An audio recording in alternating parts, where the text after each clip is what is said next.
banyak ya, maksudnya peserta didik yang akan menjadi mahasiswa ketika kuliah kan pasti mindsetnya masih aku habis kuliah langsung kerja gitu. Nah, ini juga hal penting yang perlu kami tanyakan, prospek apa saja yang didapatkan dari pendidikan teknik informatika. Berarti kan bisa menjadi guru tuh, Kak. Nah, Ya, benar. tapi bisa ke industri juga. Nah, mohon dijelaskan. Kalau ini nyambung juga sih sama yang organisasiku tadi, yang Permikomnas itu mahasiswa IT.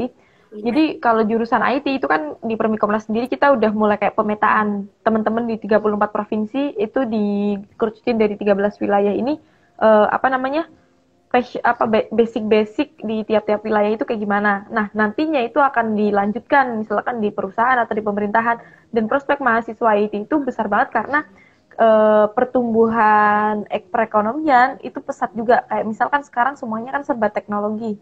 Apalagi pas pandemi ini kerasa banget kan teknologi sangat dibutuhin. Dan mahasiswa IT itu bisa bekerja di konsultan IT, itu bisa selain jadi guru kalau yang pendidikan. Itu bisa eh, teman-teman yang mungkin bahasa awamnya ini hacker-hacker begitu, di cyber ya. security ada banyak banget itu apa turunannya. Terus ada juga yang jadi developer, desainer. Biasanya yang banyak ini lebih teman-teman yang pandai visualisasi ini sih, kayak bikin apa namanya pamflet yang begitu-begitu. Tapi kan kayak apa sih pamflet, terus data-datanya bagaimana data yang itu di Word atau di PDF dibuat divisualisasikan ke dalam suatu pamflet, penggambarannya itu kan juga nggak semua orang bisa melakukan itu hanya skill-skill tertentu aja. Terus bisa juga kemarin pekerjaan yang paling banyak dicari sejauh ini adalah di cyber security karena banyak kebobolan data juga. Terus ada di IT itu kemarin apa lagi ya, cyber security itu kan turunannya juga banyak juga. Konsultan IT itu kemarin ada yang cari di perusahaan-perusahaan itu biasanya perusahaan startup itu mencarinya itu banyak banget tuh bidangnya. Ada yang bisa jago web, ada yang bisa jago coding. Coding pun kan dibagi beberapa. Jadi tergantung kita kuliah nih mahasiswa banyak banget yang IT aja ada berapa ribu orang.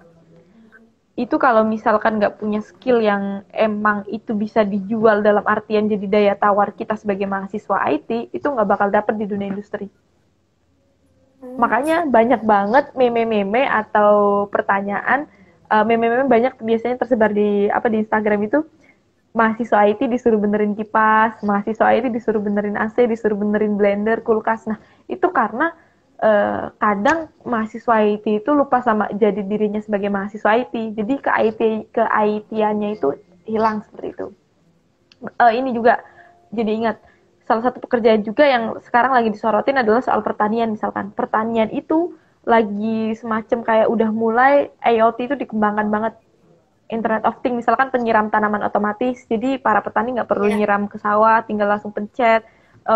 Kalau misalkan tanah apa pokoknya mempermudah pekerjaan manusia, mungkin itu bisa dilakukan. Kadang misalkan di daerah Jawa Tengah misalkan, yang di Semarang misalkan udah, di Batang misalkan belum. Nah itu kan jadi peluang mahasiswa itu untuk yang di Batang. Nah kadang teman-teman belum, bahkan saya sendiri kadang belum sadar akan hal itu. Nah, makanya ini mulai saling sadar diri lah untuk kami-kami yang mahasiswa itu, Kak. Berarti dari penjelasan kakak sendiri, untuk sebenarnya wirausaha kayak pertanian, perkebunan, kedepannya juga bisa berdampingan dengan IT gitu ya kak ya?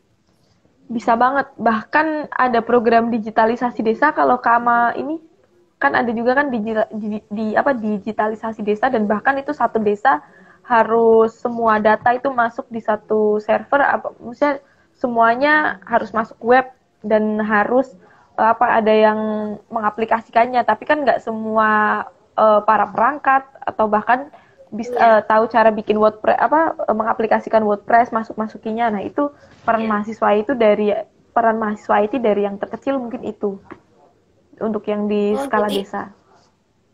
perannya memang sangat dibutuhkan dalam berbagai bidang gitu ya kak, terutama Ya, betul banget. pemerintahan baik desa sampai ke provinsi. Ya, sampai pusat Jadi malah, Kak. prospeknya lebih luas lagi ya. ke Iya benar, pemerintahan bisa, ke perkebunan bisa, pertanian bisa bisa gitu. banget. Bahkan pendidikan ini saat ini kita menggunakan platform juga dari kecanggihan teknologi. Oke, Iya, kan sekarang sudah waktunya masuk ke era digitalisasi juga ya Kak. bener-bener, Bahkan televisi bener sudah banget. akan berpindah dari analog ke digital. Iya bener, bener banget. Itu kemarin kita sorotin juga sih Kak, yang perpindahan itu kan Iya, mungkin secara dunia teknologi emang maju, tapi kemarin ada beberapa hal yang mungkin teman-teman kritisi sih, tapi di masuk di UU Omnibus Law kan kemarin. Nah, itu iya, tergantung bagaimana pemerintah pada akhirnya buat kelas menengah ke bawah ini jangan sampai terlalu diberatkan karena pergantian itu. Nah, mungkin karena apa ya? Kadang kalau kita nggak siap soal IT itu kayak kemarin misalkan. Saya itu kan kemarin waktu pandemi sempat PPL kebetulan. PPL dan iya. itu kan cari apa namanya? Mengajar teman siswa-siswa saya itu di SMK mereka pada nggak bisa menggunakan Google Meet sama Zoom, nggak semuanya bisa. Karena padahal jurusannya TKJ sama sistem informasi, jurusan IT. Tapi pada akhirnya kenapa sampai mereka nggak bisa mengaplikasikan itu karena nggak pernah dikasih tahu. Nah ini kadang IT di luar sana udah banyak banget yang berkembang dari internal internal saya atau internal sekitar saya atau internal guru itu nggak bisa apa namanya nggak antisipasi dari Mengaplikasi. awal. Nah itu. Iya.